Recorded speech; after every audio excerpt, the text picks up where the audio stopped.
Enseigne-moi à vivre, que ta fidélité soit mon guide, comme tu le veux, comme tu le veux. Fais-moi connaître le chemin à suivre, enseigne-moi à vivre, que ta fidélité soit mon guide. Yahweh, Yahweh. Tu m'as montré les chemins qui mènent à la vie. Tu m'as rempli. Bonjour tout le monde, je voudrais vous présenter une série de messages et d'enseignements suivis de quelques exhortations de temps en temps que vous trouverez sur la chaîne YouTube, essentiellement sur Hosanna TV. Je voudrais dans un premier temps parler d'un sujet qui m'a beaucoup marqué ces derniers temps et dont j'ai appris énormément du Seigneur. Ça va être donc le thème aujourd'hui pour commencer cette série de messages, d'enseignements et d'exhortations. Nous parlerons donc de l'espoir en Dieu. Tel sera notre thème et nous le trouverons dans le livre de Psaumes chapitre 30, les versets 1, 2, 3, 4, 5 et 8. Donc du verset 1, simplement du verset 1 au verset 8. Donc nous lisons la parole. Chant de montée, du fond du gouffre, je fais appel à toi, Éternel. Le verset 2. Seigneur, écoute-moi, que tes oreilles soient attentives à mes supplications. Le verset 3. Si tu tenais compte de nos fautes, Éternel, Seigneur, qui pourrait subsister. Le verset 4. Mais le pardon se trouve auprès de toi, afin qu'on te craigne. Le verset 5, j'espère en l'Éternel de toute mon âme, et je m'attends à sa promesse. Le verset 6, je compte sur le Seigneur plus que sur les gardes n'attendent le matin. Oui, plus que les gardes n'attendent le matin. Israël, mets ton espoir en l'Éternel, car c'est auprès de l'Éternel que se trouve sa bonté. C'est auprès de lui que se trouve une généreuse libération. Et le verset 8 pour terminer, celui qui racheta Israël de toutes ses fautes. L'espoir en l'Éternel, ou l'espoir à Dieu, en Dieu sera notre thème. Je voudrais, avant de commencer, au travers de ce message, booster tous ceux qui sont en attente de quelque chose depuis très longtemps. Ceux qui attendent une réaction du Seigneur, ceux qui attendent un exaucement, ceux qui attendent une prière, une action depuis longtemps, mais qui au fil des temps ont commencé à désespérer et au fil des temps ont laissé tomber. Au fil des temps se sont même détournés de la vision, de la pensée, de l'appel qu'ils ont reçu du Seigneur. Il y a un proverbe albanais qui m'a interpellé il n'y a pas longtemps alors que je l'ai découvert. Cet homme disait que si on perd de l'argent, si on a perdu de l'argent, on n'a rien perdu. Et si on a perdu les amis, on a perdu la moitié de ce qu'on en a. Si on perd de l'argent, en fait, on n'a rien perdu. Mais si on perd des amis, on perd la moitié de ce que l'on a. Mais si on a perdu l'espoir, on a tout perdu. Et un autre homme d'État, Nelson Mandela, pouvait dire « Nous travaillons ensemble pour soutenir le courage là où il y a la peur, pour encourager la négociation là où il y a le conflit, et donner l'espoir là où règne le désespoir. » Bien-aimés, je voudrais nous amener à comprendre que là où il n'y a plus d'espoir, il n'y a plus de vie. L'espoir amène la vie. L'espoir amène la paix. L'espoir amène la santé. Mais quand on a perdu l'espoir, on a tout perdu. Le roi David a appris à espérer en l'Éternel. Et j'aimerais que nous soyons comme cet homme qui a espéré, qui a cru en l'Éternel. Nous allons voir deux attitudes parmi tant d'autres, où nous parlerons simplement de deux attitudes qui vont nous encourager, n'est-ce pas, à garder espérance. La première, c'est qu'il faut croire en l'espérance. Il faut croire en cette espérance. Le terme espérance peut désigner la confiance d'une attitude pour un avenir meilleur. C'est la confiance d'une attitude pour un avenir meilleur. En effet, une personne remplie d'espérance peut supporter toutes les épreuves. Une personne qui est pleine d'espérance, qui est pleine de confiance en l'Éternel, va supporter toutes les épreuves qu'il va traverser. Cela veut dire que si cette personne a une paix intérieure, elle a la capacité de proclamer des paroles d'espérance, des paroles de foi sur sa vie. Voyez-vous, il y a un homme qui m'a marqué dans la parole, c'est Abraham. Abraham à qui l'on demande de quitter sa patrie, de quitter son confort.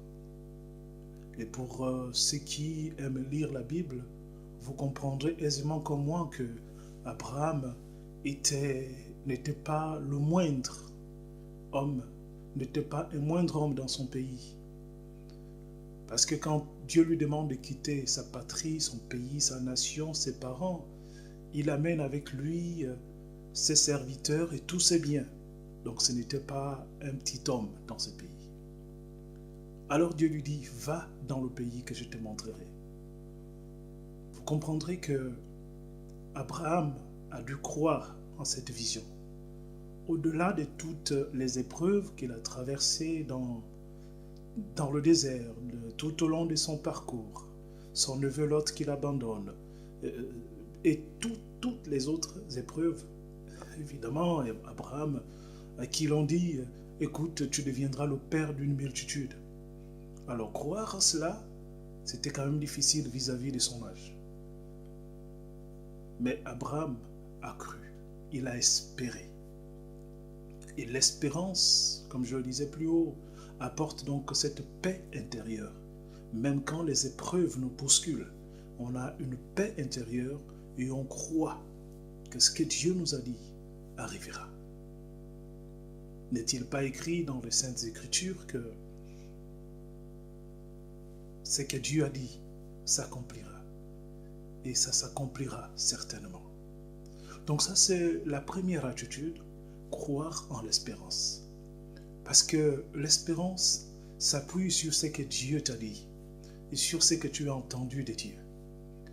Et quand Dieu te l'a clairement dit, ce n'est pas un homme qui viendra te décourager ou te dire le contraire. La deuxième attitude, c'est d'être patient. Être patient. De manière générale, la patience est l'attitude de quelqu'un qui se maîtrise face à une situation ou face à une attente. Sans oublier que la patience est évidemment un des fruits de l'esprit dans le livre de Galates. Donc si on n'est pas patient, on peut effectivement passer à côté de notre promesse, à côté de notre bénédiction. Nous devons donc espérer avec patience. Et pour revenir à l'histoire de David, voyez-vous, Dieu lui dit, tu seras le père d'une multitude. Il lui a fallu donc de la patience. Il avait de l'espérance, mais il a joint à cette espérance la patience. Dans le livre de Romains, chapitre 8, le verset 24 à 25, il est écrit « Car nous sommes sauvés, mais c'est en espérance. Or, voir ce que l'on espère n'est plus espérer. Qui en effet continue à espérer ce qu'il voit. Mais si nous ne voyons pas ce que nous espérons, nous l'attendrons avec espérance. » Ici, c'est comme quelqu'un qui va dire « J'ai la foi que je vais manger ce soir », sachant qu'il a à manger à la maison, ça c'est plus la foi. Mais celui qui dit je vais manger ce soir et qui ne l'a pas, a mis sa confiance. Il a mis sa confiance en l'Éternel. Il a mis sa foi en action.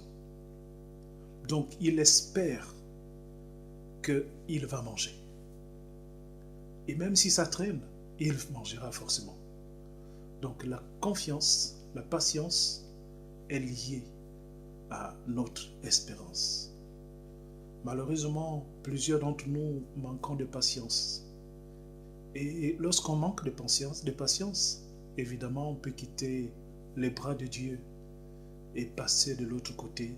Et comme je le disais, passer au bord ou à côté de notre bénédiction. Espérer avec patience, grâce à la conviction que les choses vont être résolues et que les portes vont s'ouvrir pour nous. Voilà ce que je souhaiterais que nous fassions. Espérer avec patience. Espérer avec patience. Et croire avec ferme conviction, avec assurance, que au-delà de nos difficultés, au-delà de nos manquements, au-delà de nos craintes, au-delà de nos besoins, que les choses vont être résolues et que Dieu finira par ouvrir une porte. Le problème, c'est que nous ne savons souvent pas comment la porte va s'ouvrir. Et dans nos prières, il nous est arrivé d'exiger à Dieu une porte de sortie. Alors laissons Dieu être souverain et nous proposer la porte qu'il voudrait pour nous. Nous proposer la sortie qu'il voudrait pour nous. Je dis bien proposer parce que nous ne sommes pas des robots. Dieu laisse un libre choix. Donc, je voudrais vraiment nous encourager, bien-aimés dans le Seigneur, à apprendre à espérer parce que nous avons un Dieu tout-puissant qui combat pour nous.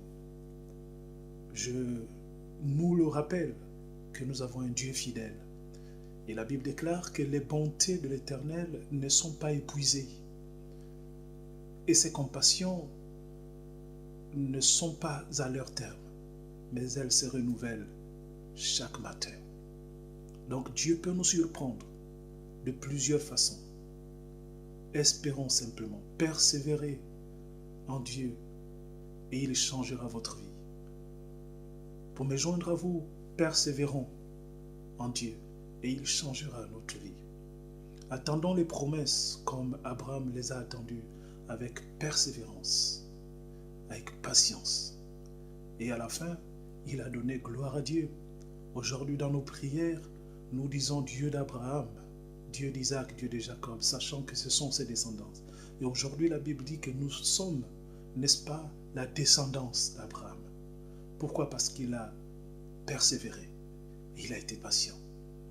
Ayons donc la vision de cet homme, Abraham, dans la foi, dans la persévérance. Que puisse le Seigneur nous apprendre à espérer dans ses promesses qui sont fidèles. Que le Seigneur nous bénisse.